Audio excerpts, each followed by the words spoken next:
Throughout this video, I'm going to be using AC Brotherhood footage whenever talking about AC2 because that's what I happen to have on my hard drive. The comparison still works because AC2 and AC Brotherhood have exactly the same core movement system and all examples are applicable to both games, so let's get into this.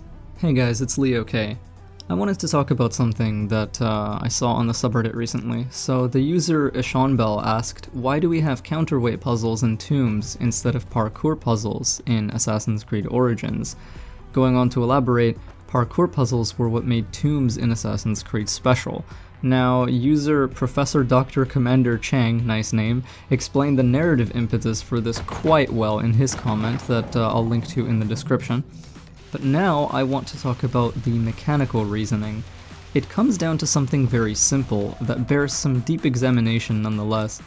Assassin's Creed Origins parkour gameplay is not at a level of depth necessary to allow for interesting parkour challenges using just Bayek's movement inputs. What this means is, Bayek's movements alone, without any environmental alterations to parkour paths around him, are not enough to create a challenging and compelling experience because they're not expressive and versatile enough to be enjoyable on their own, beyond, a very simplistic use of point A to point B, just move through an environment. Very utilitarian, as opposed to, freeform and flashy and expressive. This is the fundamental difference between AC2's tombs and AC Origins tombs on a hands-to-buttons level. You see, in Assassin's Creed 2, side ejects and back ejects off of a wall run were a gameplay possibility that's helpful in the open world to accelerate movement, but they're unnecessary to simply play through the game. You can absolutely go through the whole thing without them. This means that advanced players could use this tech to move quickly, but beginner to intermediate players never needed to touch it if they didn't think to or they didn't feel like it. Inside tombs, though, this changes, because these areas are all about testing the player's willingness to understand the depth of their movement options. You see, there are a lot of side ejects, back ejects, climb leaps, and manual regrabs onto a wall that you can do in tombs. There's a lot of scanning for paths that might not be immediately obvious, and combining parkour with stealth or with combat in a way that the less structured, free, open experience of the open world does not provide. So all of these actions, they're things that involve deliberate inputs as well, separate from Assassin's Creed's detractor statements that movement in these games was only ever, hold, parkour, and forward.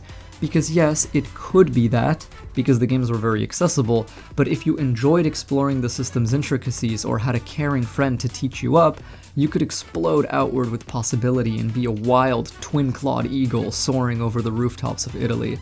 Movement in AC1 to Revelations was a game developer's dream. It was easy to use on a baseline level with deeper intricacy for players who explored further. This is why tombs in AC2 were as beloved as they were, because what they did is they took an existing mechanic set and provided a different gameplay experience and feel with them without changing anything. All they changed was the context in which a player is expected to use those actions. This is probably just a testament to how expressive and varied parkour was back then, how many things a player could do with it contrasted to now. What was great about tombs is that because they were a linear experience, they were capable of guiding a player and teaching them through environmental symbolism, things like scratches on a wall, poles leading you along an environment, and if that failed, they would often bring pop-ups on the screen, like, side eject off of an Apex wall run, and you would just follow the buttons and you would learn. Now, good parkour isn't about having a shiny vaulting animation rather than stepping on or off of an obstacle. Good parkour is actually how many different ways you can interact with that obstacle, how many different ways you can chain movement flow from it to other elements in the world around it. And in AC2, you can do this in at least 3 or 4 different ways that are all quite different and allow you to move in different directions with different speeds, different heights. In Assassin's Creed Origins, you have maybe 2, maybe 3 if I'm generous.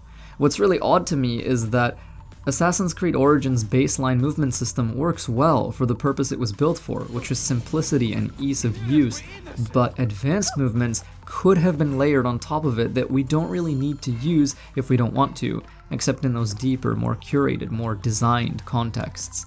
This is not the game that shipped. This is not the final experience that we got.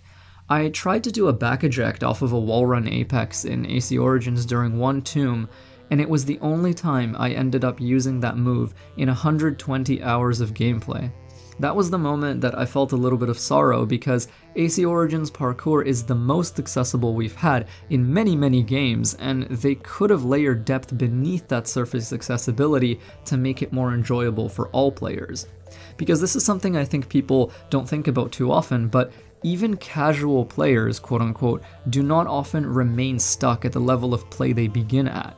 What we think of as casual players, they also have a tendency to get a wield on advanced techs as a matter of normal gameplay. This is just a consequence of playing the game for a long enough playtime. Sometimes they discover it by accident. And within the movement paradigm of a game like Assassin's Creed Origins, this natural growth that feels so satisfying cannot occur, because there's nowhere for it to go, there's nowhere for it to spread to.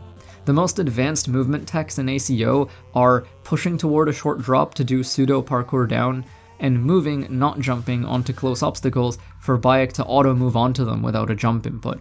Yes, you have side ejects off of edges, but they don't always work, and yes, you have back ejects, but sometimes an obstacle will be too tall for Bayek to let you do it, even though you wouldn't die from it, even though you would only take damage. Meanwhile, you can actually roll off of great heights to mitigate the damage you take, and sometimes completely, remove it at all. Now, all of this could have combined, could have been a bit more generous, could let a player side eject whenever they want, could let a player back eject whenever they want. And I find it kind of heartbreaking, actually, that in my preview video of AC Origins, the build that I played at Fan Expo, one of the things I talked up was, oh my god, it seems like Catch Ledge is back. Oh my god, it seems like we can side eject and back eject whenever we want without Bayek having to agree with the player. That was the exact wording I used. And in the final version of ACO, it doesn't appear to work that way, which is really a shame. Now, tombs in AC Origins are not about movement. They're about spatial awareness. The interiors of pyramids remove your compass and instill a subtle sense of claustrophobia, assisted by darkness that's actually dark. Kotaku did an article on this recently. If you don't pull out your torch, you really can't see what's in front of you, and that can be a snake, so rest in peace if you're me and have a fear of them. With simple parkour mechanics, navigation needs to become about understanding how to move forward on a more zoomed out level, rather than the micro-based movement techs of Ezio's games. All of this adds up to an experience that's not about discovering a path to trace with your enhanced agility, but about creating that path that your very basic agility can finally deal with. So this means the most interesting tomb for me was the one with the counterweights that you have to jump between in the right order with decent flow, otherwise you can't get enough height to progress before Bayek's weight drops the platforms too low. It's very telling that this is the most advanced puzzle we were made to solve that involved our character's movement in a way that was reminiscent of the previous games. Nothing else in ACO approaches this level of complexity and this level of satisfaction once you finish it. I think AC Origins tombs did something incredible in that they're environments that require more understanding of the space around us than simple flow. They involve actions like moving shelves and boxes around, putting weights on platforms to raise others or lower the ones that you put them on, open holes in walls to move through them, and light areas so you can see where you're going. This aspect of tomb gameplay is valuable and interesting, and it's something completely new. We've never seen this from previous games, and I'd love to see it come back. But I think that if the parkour system is versatile and expressive enough, it should have corresponding gameplay sections that shine that spotlight on it, just like we used to have in Ezio's games. And Assassin's Creed 3 had something like this as well, tomb-ish sections, linear parkour missions that Connor could go on. Those were really cool. People responded quite well to those. Indeed, it would be fair to say that if an Assassin's Creed game does have interesting linear sections that involve more than holding parkour and forward, that's proof that the game's parkour is varied and complex enough to grow into beyond a basic level. That's pretty much all I wanted to say about that, the difference between ACO's tombs and AC2's tombs, and on a gameplay level, why they were made and why they were structured the way they were. It's because the basic mechanics are not expressive enough and not varied enough to allow for that kind of flashy gameplay. There isn't so much that divide between a skilled player who knows what they're doing and a new player who's still learning. And while that seems at first glance quite good, if you were to interview a lot of casual players, I'm sure that you'd discover that they very quickly hit that ceiling on the possibilities that they can do, even as their mind hungers for more, even as they think, oh, like I wish there was more I could do, you know?